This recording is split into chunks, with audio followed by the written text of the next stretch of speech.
Hey guys, Level Cap here. Today we've got some Battlefield 1 news, and first up on the list is this grenade launcher Crossbow. It's German in design. Apparently the French had grenade launcher crossbows as well during World War I, but this looks like it might be coming in an upcoming expansion. Westy tweeted out an image of this that he got from the ArtStation website, where I guess gaming artists can post some of their artwork and stuff on there. So that was posted by one of the lead weapon designers up on that website, and then there is also some environmental artwork of the game as well. This looks like kind of a sniper treehouse perch. I would have expected to see it on like the Argonne Forest map, but maybe that means we're getting some more forest maps where this would be a viable platform. And coming back to the crossbow real quick, both Battlefield 3 and Battlefield 4 had bow weapons available. It just looks like Battlefield 1's getting theirs in the game earlier. Maybe. We don't even know if this is coming in the next expansion. There isn't really any specific information about this weapon. It'll be interesting to see how it differentiates itself from the medic's rifle-fired grenade. Maybe it's a battle pickup. Maybe it's tied to one of the new elite classes that'll come in the DLCs. We'll have to wait and see. Some other really good news for other Battlefield fans around the world. South Africa, the Middle East, and Hong Kong are getting Battlefield 1 servers in early 2017. I know it's been really hard for people living in those areas to play the game because you have crazy high pings and it's not as enjoyable of an experience. So hopefully this will make the situation better on a global scale. Now there's also been little bits of Premium Pass details slipping out. We already know that Premium Pass gets you the 4 DLCs, and it actually gets you those DLCs 2 weeks early. So that's nothing surprising compared to what they've been doing with past Battlefield titles. Each DLC will have new maps. There's also going to be new elite classes, new armies to play, and apparently 20 new weapons, which is interesting considering the quantity of weapons that are currently in the game. If we can expect 20 new weapons over the course of 4 DLCs, that's a much smaller number than I think most people were expecting and myself hoping for. I mean, some of the past DLCs in Battlefield 4 would come with 10 weapons alone just for that DLC. So if we're expecting 20 weapons spread out over the course of 4 DLCs, that's an average of 5 new weapons per DLC. Those weapons could include gadgets, so maybe only like 3 new guns and 2 new gadgets. We might not really be seeing that much in the way of new tech or new gear in Battlefield 1. And of course, there's 2 sides to this situation. We don't necessarily want the game to get bloated or too complicated or not allow the devs enough time to really tweak or balance the weapons that they're putting in the game. Once you start adding 70 or 80 plus guns into a game, balancing them out and making them all unique or interesting is a pretty difficult task to do. I don't think it's impossible, I just think it's difficult. So maybe the fewer weapons in the game, the more balanced they'll be. Then again, I think the balance of the current weapons in the game is not particularly great already. I just think it's unfortunate, generally speaking, that we're getting so few weapons in the coming DLC, considering that there isn't much else in the way of a progression system in Battlefield 1. It doesn't seem like we can really progress to new weapons, new character skins, new gun skins. It's all kind of just based around this weird battle pack system and not much else. And if you are a premium member, you may have noticed a few superior battle packs showing up.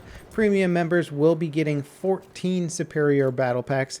I believe they will be released over time with the different revisions. I don't know if that means there's 14 different revisions or what, or how that's actually going to work out, but it is another bonus of premium, I suppose. Granted, I don't like the battle pack system, so maybe they'll revise it, but since so much stuff has already been set in motion, it seems like it's going to be harder and harder to revamp the system the more time goes on. There is also an interesting little UI bug that happened a couple revisions back for some people where it showed a potential vehicle skin as one of the unlocks you could get. It was just a string of text though, so it didn't show anything.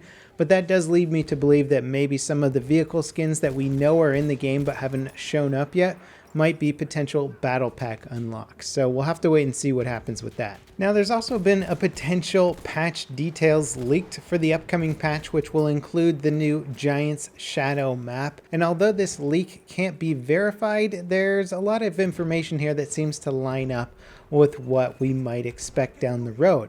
First of all, the information indicates that the patch will be arriving December 13th, which is a Tuesday, a very common patch day, and launching it in the first half of the month makes more sense, especially if you're trying to get some of those last minute holiday sales, you want to generate as much media and news about the game as possible, with a few weeks still left in the buying season. Also, it indicates that the behemoth in the new map, Giant Shadow, will be the armored train, which I think we already kind of deduced from some of the information about the map.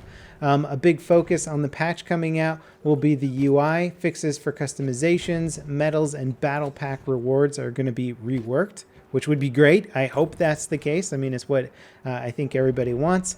And then it would also focus on more server customization, including custom ticket rates. As for joining operations, they're going to give you the ability to switch to attacking side or defending side, which I think overall is good.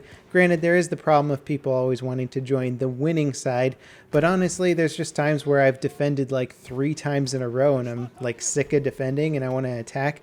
I don't really care too much one way or the other. I just like some variety. So having that option in the game will be nice, I think. Allegedly, the quit button will be fixed for the second time, so we'll have to see if it actually takes this time around.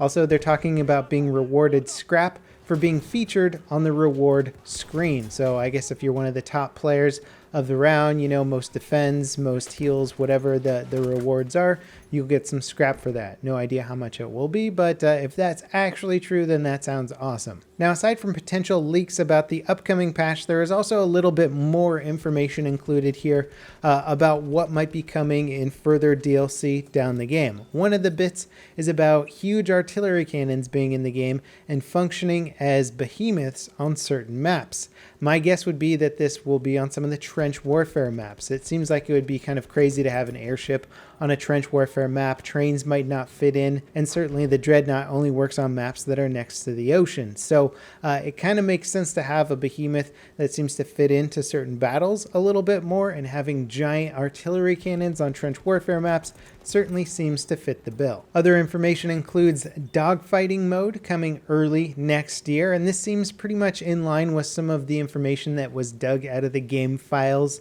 very early on, I think during the beta, indicating that there is going to be a massive air superiority mode that potentially could have 64 players in it. I don't know if that'll still hold true, but again, this leak seems to line up a lot with the information that we already know about the game. One potentially disappointing bit of news is that character customization is not in the works. It doesn't mean that this leak is one true, or that if it's not in the works right now that it won't be at some point in the future.